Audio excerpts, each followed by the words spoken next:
A gente conversa com o conselheiro César Miola, do TCE do Rio Grande do Sul, que é o vice-presidente de Relações Político-Institucionais da Atricom, uma entrevista, um bate-papo sobre a gestão, em especial na sua vice-presidência, conselheiro, para o nosso relatório de gestão do biênio, né?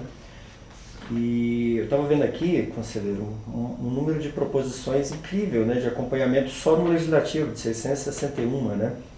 Mais as ações junto aos ministérios, em especial o MEC, né? E aí eu começo lhe perguntando, conselheiro, como que a Atricom tem feito esse corpo a corpo com o governo federal e com o Congresso Nacional e como isso tem fortalecido o sistema de tribunais de contas? Qual é a atuação da Atricom nesse fortalecimento? Perfeito. Minha saudação a todas as pessoas que nos acompanham agora. De fato, a nossa entidade, a Atricom, tem procurado avançar nesse relacionamento político-institucional. E o principal eixo de acompanhamento e de atuação é exatamente a vice-presidência que cuida dessa área. E você lembrou bem, nós temos procurado nos dedicar a um relacionamento amplo, com um grande foco no Congresso Nacional, porque ali, como nós sabemos, tramitam os projetos de lei, as propostas de emenda à Constituição, que têm o potencial de impactar não só em relação ao controle externo propriamente, aos tribunais de contas, seus membros e servidores, mas também o conjunto da administração pública. Então, nesse universo de proposições que você mencionou, nós temos ali, digamos, um grande mosaico de proposições legislativas que merecem a nossa atenção. Algumas delas são priorizadas, inclusive, na agenda legislativa que nós publicamos todo ano na Atricom. Já em 2025 é a terceira edição, onde nós fazemos um extrato daquilo que consideramos ainda mais relevante e estratégico nesse propósito que mencionei anteriormente. Então a relação com o Congresso é uma relação que se faz nessa dimensão, mas também muito no diálogo, na participação nas comissões parlamentares, comissões especiais. Audiências públicas são acompanhadas pela entidade com participação de membros, não só da diretoria, mas também outros membros dos tribunais de contas, servidores. Nós temos quadros técnicos muito qualificados nos tribunais de contas brasileiros, e então, nesses debates no Congresso, a nossa presença é muito importante porque nós conseguimos, no mais das vezes, levar a leitura, a percepção de quem interage diretamente com o gestor, com quem tem que implementar aquela norma que está eventualmente em vias de ser aprovada. Há uma frase que a gente utiliza bastante no controle, que foi proferida, salvo engano, por um ministro do Tribunal de Contas da União há muito tempo, é que o primeiro intérprete da lei é o próprio administrador. E as inquietudes, as dificuldades que esse gestor enfrenta quando a norma é positivada, quando ela entra em vigor, acabam ecoando no órgão de controle. Por isso, então, nós cada vez mais temos procurado participar, colaborar com o processo. Lembrando do ministro Carlos Aires Brito, nós não somos governo, nós não somos parlamento, mas podemos colaborar no processo de melhoria da gestão e da governança. Isso assim de maneira muito geral em relação ao poder legislativo. Mas também no âmbito dos ministérios, você lembrou aqui uma ênfase importante que nós temos no diálogo institucional, que é com o Ministério da Educação, cujas políticas merecem um cuidado especialíssimo da nossa Comissão de Educação e do sistema Tribunais de Contas como um todo, porque há muitos programas ali que são do mais direto interesse da população. Então nós fazemos mobilizações, estimulamos providências, adesão a iniciativas que podem representar, por exemplo, incremento de recursos para o município, como no caso das ditas condicionalidades do Fundeb, outras políticas públicas, a alfabetização de jovens e adultos, acesso à creche. Poderíamos citar muitos exemplos de cooperação com o Ministério da Educação, mas também podemos incluir outros. O Ministério do Desenvolvimento Social, por exemplo, onde nós temos um acordo de cooperação envolvendo, digamos assim, a consistência, a rigidez dos dados do CAD único, que é a base para uma série de políticas públicas do país. Nós temos procurado colaborar nessa dimensão, a própria Presidência da República, e também nesse aspecto de relacionamento, claro que não diretamente pela Atricom, mas no âmbito dos estados, muitas vezes a nossa atuação se faz sentir quando há uma questão de interesse local, mas que pode ecoar em todo o sistema. Tá, conselheiro, eu quero voltar um pouquinho na atuação no Congresso Nacional e depois adentrar um pouco nessa agenda mais institucional, com entes privados e públicos também, mais direcionado para a educação. Mas no caso do Congresso Nacional, a Tricom participou nessa gestão, nesse biênio, de debates muito importantes, como a própria reforma tributária, né? Teve um grupo que trabalhou isso lá junto, o próprio PNE, o senhor foi nosso coordenador lá no debate, né, no PNE. Eu queria que o senhor comentasse como que a Tricom adentrou a esses debates e como que é a atuação da Tricom dentro do Congresso Nacional para o melhoramento dessas agendas. Eu gostaria de olhar assim esse nosso trabalho numa perspectiva, não é? É uma caminhada. Há uma atuação incremental que ao longo das últimas gestões da Tricom veio crescendo, quando nós justamente nos demos conta que era preciso que uma entidade como a nossa, que embora seja representativa de membros do ponto de vista estatutário, cumpre na verdade um papel institucional relevante. Eu até costumo mencionar que boa parte da nossa atuação, a atuação da Tricom, ela não tem viés corporativo, pelo contrário, ela se preocupa com a institucionalidade, com o fortalecimento da gestão, da governança. Então, nessas situações específicas, por exemplo, a reforma tributária é uma das mais extraordinárias inovações no ordenamento jurídico brasileiro das últimas décadas. Eu nem falo da Constituição de 1988 para cá. Se nós formos olhar a Constituição de 1967, ela não foi tão inovadora em relação à ordem jurídica então vigente, quanto é agora essa mudança, porque nós damos uma verdadeira guinada no tratamento relacionado aos tributos sobre o consumo. Isso muda profundamente a Constituição, a regulamentação inerente, e o papel dos tribunais de contas nesse processo foi muito importante porque, voltando àquela ideia do diálogo, da proximidade que nós temos com o gestor, com as dificuldades que a administração pública enfrenta, nós pudemos levar várias sugestões que em muito foram acolhidas, inclusive no âmbito da constituição do comitê gestor e da sua fiscalização. Ali foi reservado um espaço institucional para os tribunais de contas, que vão formar assim uma espécie de colegiado para controlar o comitê gestor, que é de uma envergadura extraordinária. Eu tenho valorizado muito isso. E a Tricom cumpriu esse papel de articulação, de aproximação. Esses nossos quadros qualificados, que eu mencionei anteriormente, se dedicaram muito no particular. Nós temos conselheiros, titulares, substitutos e auditores que têm longa experiência nessa matéria. E é preciso reconhecer que é um tema muito complexo. Não são todas as pessoas do ambiente político, institucional, que têm essa vivência. E nós, felizmente, na nossa pluralidade, nós temos isso. Então, a reforma tributária, você faz um destaque importante. O Plano Nacional de Educação, nós não apenas debatemos, como levamos várias emendas. No primeiro momento 11 e depois uma outra.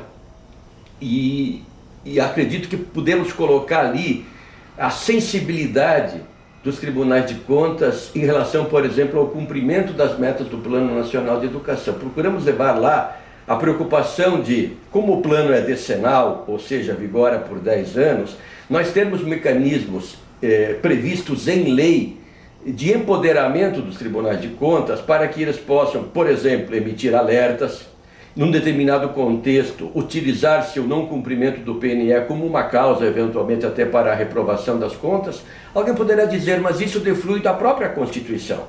Em termos, porque a falta de previsão expressa, por vezes, traz dificuldade para os tribunais. E a questão dos alertas, que nós insistimos muito com isso, tomando por paradigma a lei da responsabilidade fiscal, quando trata dos gastos com o pessoal, nós procuramos, assim, evitar que o gestor que esteja administrando aquele ente público no início da vigência do plano possa dizer, bem, mas há ainda um longo período pela frente e eu, gestor, não posso ser cobrado agora. Ou então o que está acontecendo neste momento, em 2025, último ano de vigência do atual PNE, onde o gestor, que acabou de sumir, no caso dos municípios, e diz, bem, mas eu não posso ser responsabilizado pelo que deixou de ser feito ao longo de 9 ou 10 anos. Então essa é uma contribuição importante. Eu acredito que o plano vai ser um plano mais, digamos assim, aderente à realidade, com metas ousadas, que é importante que tenha, mas que sejam, digamos assim, factíveis, considerando esses aspectos que eu mencionei. Mais recentemente, a reforma administrativa também contou com uma participação muito direta dos tribunais de contas através da Atricom, sobretudo, onde também houve a constituição de um grupo de trabalho, depois a participação em debates públicos através da presidência e de outros atores do sistema, porque o que se divisa em termos de reforma administrativa é, até aqui pelo menos, uma grande mudança em vários aspectos da gestão. E nós não pretendendo, eu insisto sempre muito nisso, não pretendendo tomar o lugar do legislador, porque quem define o que deva ou não ser votado é quem tem a legitimidade democrática que decorre do voto. Mas nós podemos colaborar. E essa colaboração vem sendo feita no caso da reforma administrativa com alguns, digamos assim, olhares muito específicos, como por exemplo a qualificação do serviço público como um todo, a valorização dos servidores públicos, quando eu digo servidores, servidoras e servidores públicos, a preservação de um eixo central de garantias para esses servidores públicos, para que a máquina pública não perca o que lhe é essencial, que é a característica da profissionalização, da qualificação, reservando, por exemplo, os cargos comissionados e as contratações temporárias para aquelas situações específicas. Tudo isso são elementos, são pontos que a nossa experiência no controle tem sido levada à agenda congressual. São duas agendas que eu tocaria no assunto. O senhor se adiantou já na reforma administrativa, né, com muita propriedade, e eu também colocaria aí a PEC da essencialidade, que é uma PEC que está em tramitação há alguns anos na casa, e a Atricom tem atuado no bastidor, todos nós acompanhamos, para que ela prospere. Já teve alguns avanços, né? Como a vice-presidência política institucional tem tocado essas agendas lá dentro? Verdade. É bom porque essa nossa conversa vai trazendo à tona esses elementos e também faz com que nós, digamos, recuperemos o quanto de quantidade e de densidade de relacionamento existe com o Congresso Nacional em temas tão relevantes. A chamada PEC da essencialidade, ela também, por vezes, pode ser vista como, aspas, desnecessária, porque já estaria colocado no arranjo constitucional esse conjunto de medidas, digamos, de defesa dos órgãos de controle. Mas a experiência prática mostrou, em alguns casos, em que ocorreram turbulências e impactos na atuação dos órgãos de controle. No essencial, o que nós defendemos na chamada PEC da essencialidade dos órgãos de controle, em particular dos tribunais de contas, é algo similar ao que a Constituição já diz para o Ministério Público em relação à prestação da justiça, né? Ou advocacia. Não se pode falar em prestação jurisdicional sem considerar a figura central, por exemplo, do Ministério Público, como fiscal da lei, órgão da sua execução. Então é um tratamento, de uma maneira muito singela, eu coloco isso, similar a esse. Para quê? Para que eventuais turbulências de natureza política não impactem a independência, a equidistância necessária na atuação dos tribunais de contas. Nós tivemos ao longo dos últimos anos a tramitação concomitante de duas propostas de emenda à Constituição, então, portanto, uma no Senado e outra na Câmara. A do Senado Federal acabou avançando mais, tendo a sua votação concluída no final de 2022.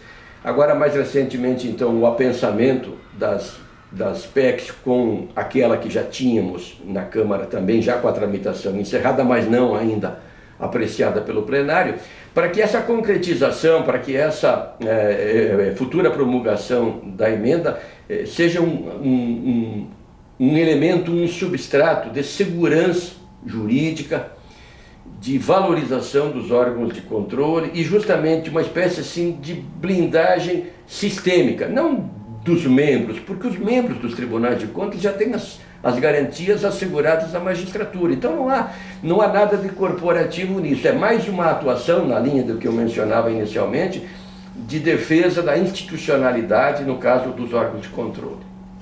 Perfeito, conselheiro.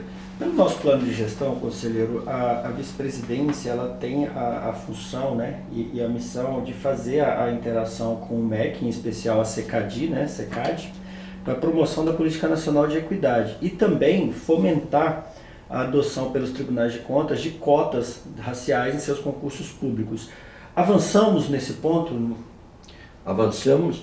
E quando a gente faz uma breve digressão histórica, eu posso afirmar que avançamos bastante. E aqui fala alguém que está aí há quase 34 anos no sistema de controle externo Eu, pessoalmente, já exerci muitas funções, como sabem, tanto na área de auditoria externa, quanto no Ministério Público de Contas, no Conselho, nas entidades do sistema. Eu integrei já as diretorias da Atricom e também do Instituto Rui Barbosa, e vejo assim que, de fato, temos ganhos significativos nessa seara. Em termos de igualdade, de equidade, a parceria com a Secadi do Ministério da Educação, ela é muito importante, porque ali é o locus do governo federal na área educacional, sobretudo, para mitigar essas grandes desigualdades que existem no país e que se refletem na educação. Mecanismos que vêm sendo utilizados ao longo dos anos para diminuir, por exemplo, as desigualdades. O Fundeb é um exemplo claro disso, né? Com o Fundeb, não vamos entrar aqui na sua funcionalidade, mas a ideia do Fundeb é uma repartição de recursos para que aqueles entes federativos com menos condições possam receber na repartição, e agora com uma complementação maior da União.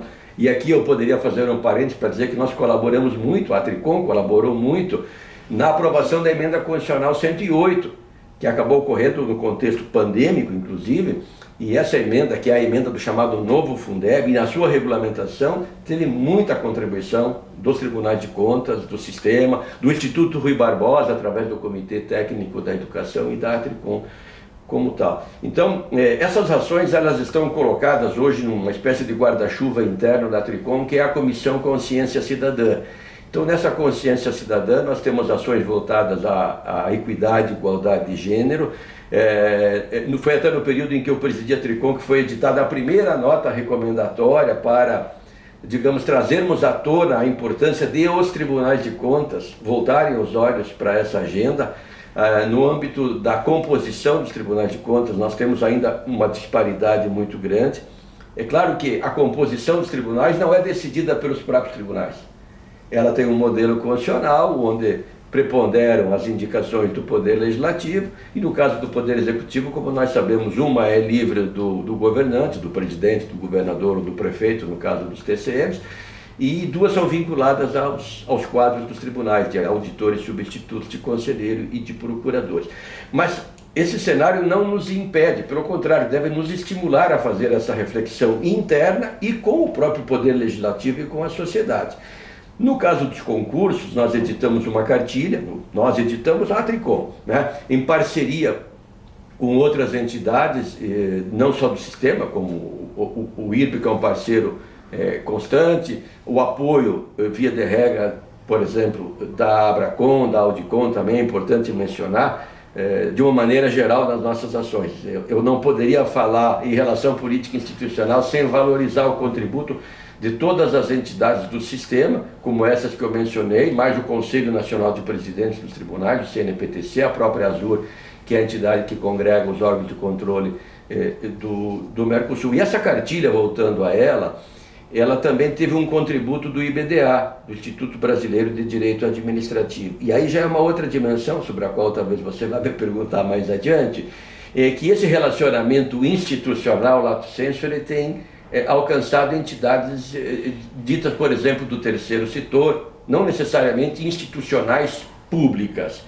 Essa cartilha, ela foi publicada, ela foi provavelmente assim um divisor de águas na caminhada dos tribunais em relação a esse assunto, porque expressamente não só defendeu a política de cotas no âmbito dos tribunais, como também orienta, oferece mecanismos, é um documento público que passará por uma revisão, por uma adequação, o que é natural. E no controle há uma situação que eu gosto de evidenciar sempre. Nós precisamos liderar pelo exemplo.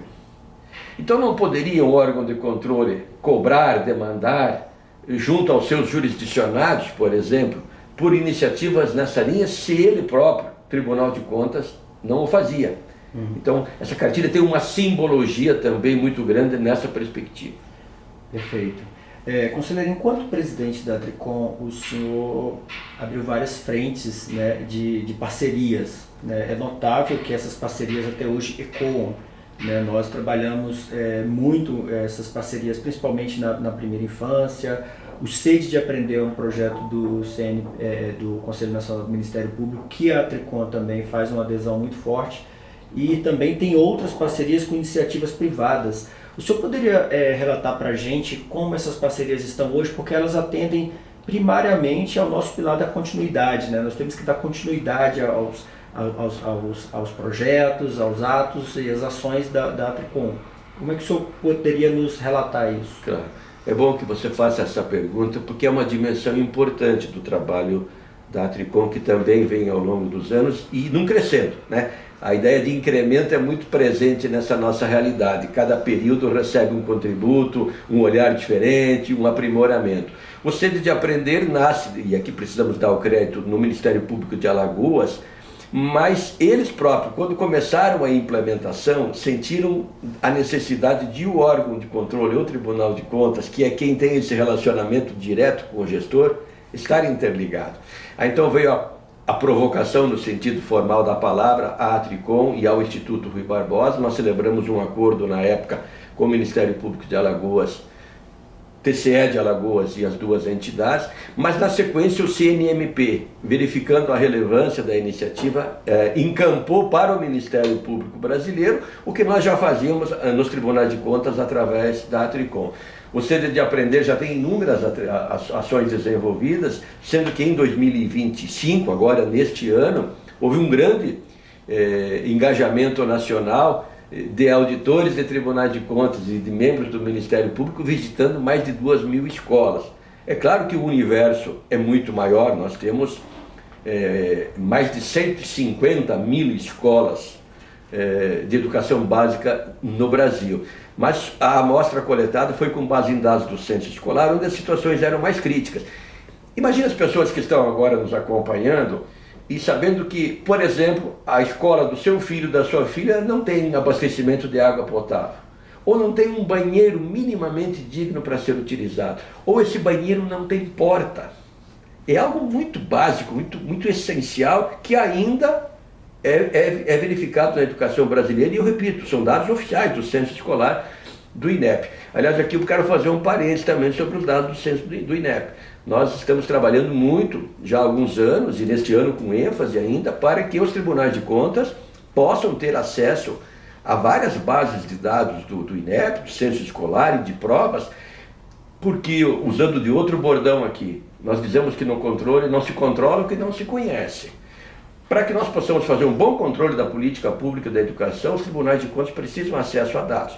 Então, em função da nova lei, ou da Lei Geral de Proteção de Dados, houve uma série de restrições no acesso a esses dados, mas nós estamos construindo a superação desses limites para que cada tribunal de contas, com a sua programação, com a sua estratégia de trabalho, possa acessar. Então, o Sede de Aprender é um exemplo importante. Temos as governanças do GAEP, que também essas governanças têm como matriz uma parceria da Atricom e do Instituto Rui Barbosa com o Instituto Articule. Vários estados da federação já implementaram, e mesmo onde não há governança GAEP propriamente, é importante dizer que os tribunais de contas têm, Brasil afora, diferentes formas de articulação e de colaboração. O arranjo pode não ser na forma desse gabinete, mas de fóruns, de termos de colaboração.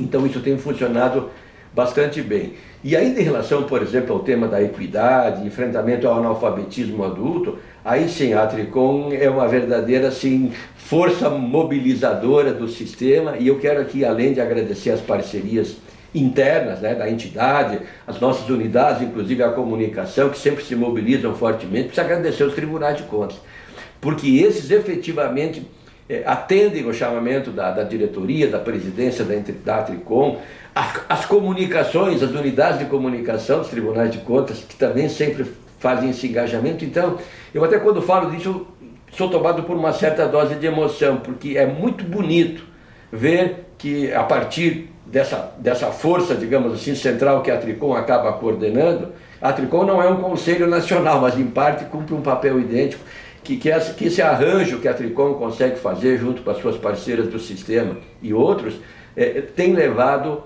a resultados muito positivos. Um outro pilar que a gente trabalha é a inovação, conselheiro, né? E nesse quesito da inovação, chama a atenção dois projetos que o senhor foi lá, garimpou, né? Fez o garimpo todo lá, conseguiu extrair, que é o Comunica e o Reporta Mais. Eu gostaria que o senhor explicasse o que são esses projetos, para quem eles são direcionados e como surgiu essa ideia e em que pé estão hoje esses dois projetos que são incríveis para a Tricom estar à frente deles. Muito bem, de fato, eles têm muito significado, esses dois projetos. No caso do Comunica, já com o módulo 2, digamos assim, e o Reporta Mais. Comunica, ele tem um foco na qualificação, no aprimoramento, no treinamento das nossas unidades de comunicação dos tribunais de contas. Quando nós falamos em tribunais de contas, nem todas as pessoas têm clareza de que nós somos 33 unidades no Brasil. E todas elas em posição de horizontalidade. Não temos um vértice de pirâmide como existe no Poder Judiciário, por exemplo. Cada Tribunal de Contas tem a sua competência própria, inclusive o Tribunal de Contas da União, que não é instância recursal ou revisora dos demais tribunais. Então há uma autonomia muito grande, o que é positivo. Eu tinha um colega no meu tribunal, no Rio Grande do Sul, que dizia que se nós queremos encontrar um exemplo de que o país é uma federação, podemos utilizar os tribunais de contas. Essa autonomia, essa independência que nós prezamos e valorizamos muito, também nos traz às vezes alguma, eu diria assim, não dificuldade, mas a necessidade de atuarmos muito em rede. E a Tricom cumpre esse papel, como já se falou tantas vezes, e eu mesmo repeti aqui, para que nós tenhamos alguns níveis de abordagem que sejam mais ou menos idênticos. E na área da comunicação nós encontrávamos, a partir de um diagnóstico feito há mais tempo, muitas assimetrias, estruturas mais organizadas, mais robustas, outras mais singelas, sem interferir na decisão que cada Tribunal de Contas tem a respeito. Nós procuramos sensibilizar, fazer um chamamento, uma mobilização para que todos os tribunais investissem na qualificação, na ampliação dos seus quadros, enfim, utilizando a forma que entenderem mais adequada, valorizarem o processo de comunicação, porque não adianta nós produzirmos, nós fazermos coisas boas e fazê-las bem, como citava a Santo Agostinho, se a sociedade não souber o que nós estamos fazendo. E não é no sentido de propagandear, não, é de fazer comunicação pública mesmo, institucional, dialógica inclusive, porque comunicação, nós sabemos, tem essa via que é uma mão dupla. Então o Comunica contou com o apoio e conta com o apoio do Banco Interamericano de Desenvolvimento, tal qual o Reporta Mais. Se o Comunica tem um olhar muito forte para o ambiente interno do sistema e a sua qualificação, o Reporta procura contribuir com aqueles profissionais, com aqueles veículos que são, isso você sabe muito melhor do que eu, que são os mediadores, que são os curadores das informações que são levadas. Então, o jornalismo acaba lidando com uma miríade de assuntos, né? Profissional de comunicação todo dia precisa fazer, mesmo nas editorias especializadas, eu tenho convicção de que é uma tarefa difícil. Então, o projeto desenvolvido em parceria com a Abrage, e aí vem uma outra parceria nossa, no caso com a Associação Brasileira de Jornalismo Investigativo, de capacitar, treinar profissionais de veículos, rádio, jornal, televisão, portais, estudantes de jornalismo, sobre aspectos da administração pública, não só do Tribunal de Contas, né? Poderes, instituições, órgãos, competências, noções básicas, para que quando ele for fazer esse seu trabalho profissional, ele tenha esse básico e saiba, inclusive, a quem procurar se ele precisar, porque nós somos fontes muito qualificadas. Nós temos um acervo de dados dos tribunais de contas que nenhuma outra instituição pública brasileira detém. E cada vez esses dados estão mais organizados, mais estruturados, a inteligência artificial vai chegando com força no sistema. Então, esses são aspectos importantes, mas há um aspecto político-institucional relevante, é a relação com o próprio banco, com o próprio BID, um organismo internacional que, com essas parcerias, reconhece a importância da atuação dos tribunais de contas e da própria Tricom, da sua capacidade de articulação, de mobilização, de coordenação. Então, há muitas valências, há muitos aspectos positivos a serem valorizados nesse caso. Isso entra bem nessas questões das parcerias, né? Não só parcerias públicas, privadas, mas até internacionais. Exato. Né? Incrível isso. Agora, por fim, conselheiro, tem no nosso plano de gestão também, sobre o guarda-chuva da vice-presidência, trabalhar a independência funcional dos membros do Ministério Público de Contas. Como isso tem sido feito e se já gerou algum fruto, se já gerou alguma outra estrutura, como que essa questão tem sido trabalhada? Eu diria que nesse particular também nós avançamos muito. E eu posso dar um depoimento aqui como ex-presidente da Ampicom. Né? Há cerca de 20 anos atrás eu presidi a Associação Nacional do Ministério Público de Contas, que aliás não tinha esse nome, depois houve uma reforma estatutária naquele período, e até a própria nomenclatura Ministério Público de Contas, que não está prevista assim na Constituição, lá se fala Ministério Público junto ao Tribunal de Contas, até essa nomenclatura passou a ser adotada e hoje muito sedimentada. Então eu dizia, essa minha experiência me faz dizer, olha, há 2 décadas atrás nós tínhamos um mundo de questões a serem resolvidas. Muitos tribunais brasileiros sequer tinham o órgão do Ministério Público de Contas estruturado, organizado. Quem atuava ali na condição de fiscal da lei era o Ministério Público do respectivo Estado, o que não é nenhum demérito ao Ministério Público dito tradicional, que é parceiro, que é merecedor de toda a nossa admiração, respeito e admiração, tudo isso. Mas não é o modelo constitucional, porque o Supremo Tribunal Federal já tinha pacificado a questão ainda naquela época, há muito tempo, a partir de uma ação direta de inconstitucionalidade. Então, houve um processo de consolidação do Ministério Público junto aos tribunais de contas, salvo um caso concreto, mas deflui de uma decisão também do próprio Supremo Tribunal Federal, mas o fato é que nesse período que digamos assim, se coloca de intervalo daquele estágio do início dos anos 2000 até agora, nós praticamente vemos consolidado o Ministério Público junto aos tribunais de contas. Há uma decisão mais recente do Supremo Tribunal Federal que reafirmou a posição antiga, no sentido de que este órgão ele não detém autonomia administrativa, mas os seus membros são investidos de todas as garantias e prerrogativas do Ministério Público, está lá no artigo 130 da Constituição. Então eu vejo que de uma maneira geral, os tribunais de contas têm procurado dar plena observância a essa disposição constitucional, ao entendimento do Supremo. Os procuradores atuam com total autonomia e independência, e eu não posso deixar de dizer que este órgão, que integrei durante quase uma década, é muito importante para o controle externo brasileiro, para os tribunais de contas, tem ajudado a melhorar, a qualificar a atuação dos tribunais de contas. É claro que quando surge eventualmente alguma dificuldade, alguma questão pontual, a Atricom, seja pela presidência, seja por esta vice-presidência, procura atuar como colaboradora, como um agente assim, que fomente, que estimule esse relacionamento institucional respeitoso, mas sempre preservando a autonomia e independência funcional dos membros do Ministério Público de Contas. Conselheiro, para finalizar, quais as oportunidades o senhor consegue enxergar para a Atricom e para essas parcerias daqui para frente, e qual a perspectiva de futuro que o senhor consegue fazer uma análise, uma avaliação disso para a gente? Eu tenho constatado diretamente que a Atricom cada vez mais vem sendo, não só nós vamos ao encontro de parceiros institucionais da sociedade civil, há um movimento que vem de fora para dentro. Nós somos muito procurados por órgãos governamentais e pelo terceiro setor. Precisamos citar aqui também as universidades, os centros de produção de conhecimento e de difusão de saberes. E esse também é um ativo muito valioso. Eu quando presidia o Tribunal de Contas, eu falava muito, é importante que as pessoas queiram se aproximar da nossa instituição. Significa que nós estamos atuando de uma maneira que inspira confiança, respeito, credibilidade. E isso eu posso afirmar às pessoas que nos acompanham agora. Isso tem acontecido cada vez mais.